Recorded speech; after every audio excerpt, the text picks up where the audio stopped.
Hi, everybody. My name is Stephanie, and my forensic argument speech is going to be on animal breeding and the policies and laws surrounding breeding. So, on the first slide here, we have animal breeding and the welfare and laws. Just a little statement that I made. Animals have rights when it comes to breeding. There are many laws regarding the welfare of the animals and what the breeding process should be. Since breeding is such an important part of the farming process and it is necessary to breed a certain bloodline of beef cows and dairy cows to produce our country's meat and milk, but the underlying issue is the fact that farmers are now producing cattle with animal genetic resources to make sure that the cattle have more improved characterizations and long lasting bloodline.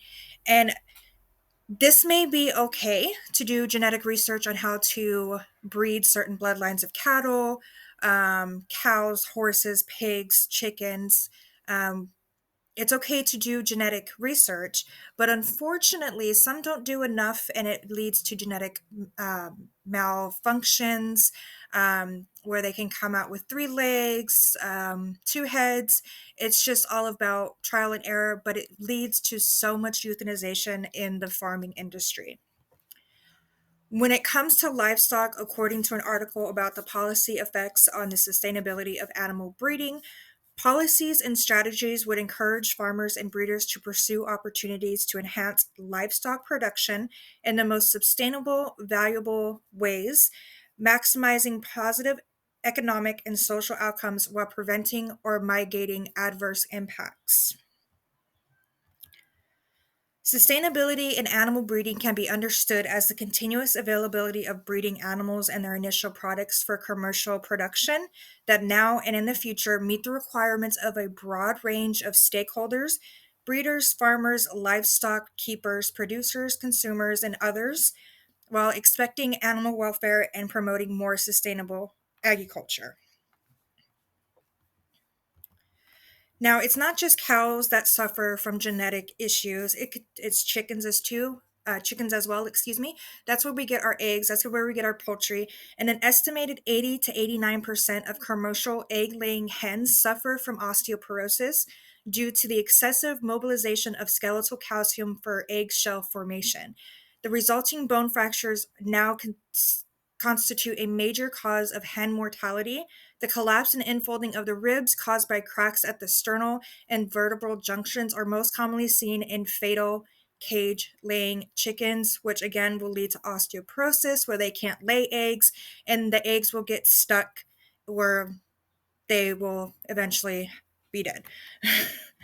So, animal breeding, in an article called Policy Effects on the Sustainability of Animal Breeding, it states straight breeding continues to be crucial to improving livestock breeds, varieties, and lines due to the dynamic improvement of methods, parents of the next generation.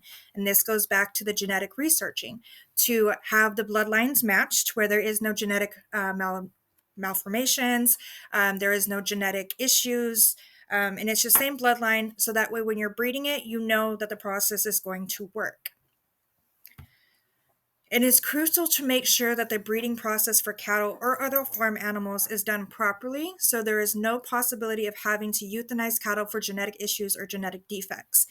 In an article, Policy Effects on the Sustainability of Animal Breeding, it states animal breeding should play a servant role to livestock production, generating genetic process in order to respond to the needs of farmers and commercial producers, taking into account concerns of the society in the same time respecting the animal welfare. Modern breeders make efforts to improve animal health and welfare through selection in addition to increasing economic performance. On the next slide, it's about animal welfare and animal science approach. According to an article about animal welfare called Animal Welfare and Animal Science Approach, um, when considering animal welfare in addition to the physical health, psychology, well being of animals should be considered. Welfare as a word defines the state in which a person or animal lives healthy, happy, and safely. So, in this case, the animal's welfare needs to be considered before the process of breeding is considered for that animal. It's also important to do your research and read about the different laws that are in place in the states and overseas and foreign countries. In an article, Policy Effects on the Sustainability of Animal Breeding, it states the following. The EU animal breeding legislation protects the interest of breeders and commercial producers, introducing measures to ensure that the breeding products, live animals, and their reproductive material available at the common market have a high genetic value. The legislation is applied through the establishment of common requirements in a process set for the official recognition of breeders, societies, breeding operations, and the approval of breeding programs. So, breeding programs is really important to look into for farming, to make sure that you're following the protocol, you're following the laws, and cattle can only be bred so many times before it is just no longer breedable. And last but certainly not least, everyone, it is crucial to know the animal welfare law when it comes to breeding cattle and other farm animals. Even if the animals are for food production, we want to make sure that the animal is free of antibiotics and is healthy and free range feeding, especially for food production. So I hope you guys learned a little bit about animal welfare and the process of breeding. I do apologize, I'm a little under the weather this weekend, but I hope you enjoyed it, and thanks for watching.